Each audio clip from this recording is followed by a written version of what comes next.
Naxçıvan iqtisadi rayonu sahəsi 5,50 min kvadrat kilometr, əhalisi isə 465,7 min nəfərdir. 7 inzibati rayon və bir şəhərdən ibarətdir. Naxçıvan iqtisadi rayonu Azərbaycan Respublikasının əsas ərazisindən kənarda, Türkiyə, İran və Ermənistanla həmsərhəd qovşaqda Naxçıvan Muxtar Respublikasının ərazisində yerləşir. İqtisadi rayonun Türkiyə və İranla həmsərhəd olması onun iqtisadi coğrafi mövqeyi üçün əlverişlidir. Həmçinin Zəngəzur dəhlizinin açılması İqtisadi rayonu Azərbaycanın əsas ərazisi ilə birləşdirəcək, onun tranzit əhəmiyyətini artıracaqdır. Tərkibinə Ordubad, Culfa, Şərur, Şahbuz, Babək, Kəngərli və Sədərək inzibati rayonları, həmçinin Muxtar Respublikanın mərkəzi olan Naxçıvan şəhəri daxildir. Rayon Respublikamızda əhalisinin sayına görə 12-ci, sahəsinə görə isə 11-ci yeri tutur. Əhalinin böyük əksəriyyəti azərbaycanlılardan ibarətdir.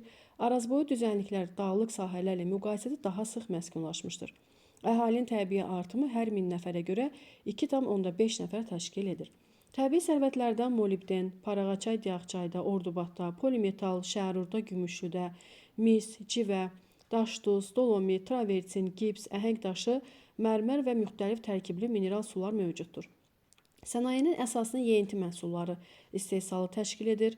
Bu sahə mineral su doldurma, şərabçılıq, meyvə-tərəvəz konservi, ət süd məhsulları, xörək duzu, tütün fermentləmə, un ütmə və çörək bişirmə müəssisələri ilə təmsil olunur. Digər sənaye sahələri isə elektroenergetika, Araz su elektrik stansiyası, Vayxır su elektrik stansiyası, Arpaçay su elektrik stansiyası, Naxçıvan modul tipli istilik elektrik stansiyası, elektrotexnika, avtomobil qayırma, mebel, şüşə, yüngül, hasilat və tikinti sənayesidir ki, Azərbaycanda sənaye sahələrinin payına görə Naxçıvan iqtisadi rayonu 2-ci yeri tutur, 3,6%.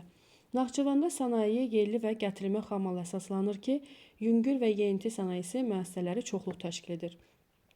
Badamlı Vayxır Naxçıvan mineral su kəmərinin çəkilməsi Naxçıvan Muxtar Respublikasının mineral su istehsalını, yəni Badamlı, Sirab, Vayxır və Darıdağ istehsalını artırmışdır. Naxçıvanda əhalinin məşğulluğunun təmin olunmasında maşınqayırma, metal və ağac emalı, elektrotexnika müəssisələri böyük rol oynayır ki, hazırda Naxçıvanda tikinti materialları, dəmir, beton, kərpiç, travertin, mərmər və s. sənaye müəssisələrinin yaradılması və istehsal edilən məhsulun dünya bazarına çıxarılması imkan vermişdir.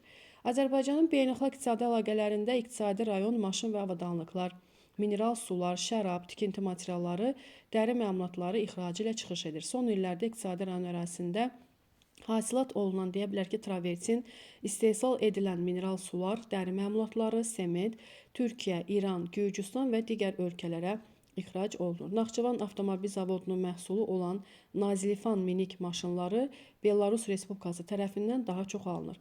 Kənd təsərrüfatında əkinçilik, suni suvarmaya əsaslanır. Burada üzümçülük, çərdəkli meyvəçilik, Ordubad rayonunda tütünçülük və taxılçılıq, şəkər çuğunduru, əkin sahələri də mövcuddur.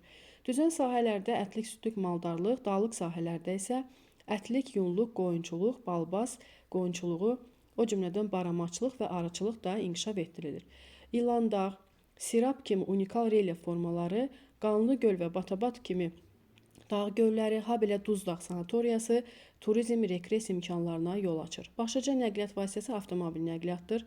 Respublika əhəmiyyətli avtomobil yollarının ümumi uzunluğu 1473 kilometrdir. Naxçıvanda beynəlxalq hava limanı fəaliyyət göstərir ki, Culfa iqtisadi rayonun nəqliyyat qovşağı hesab olunur və ən böyük şəhərləri isə Naxçıvan və Ordubad şəhərləridir.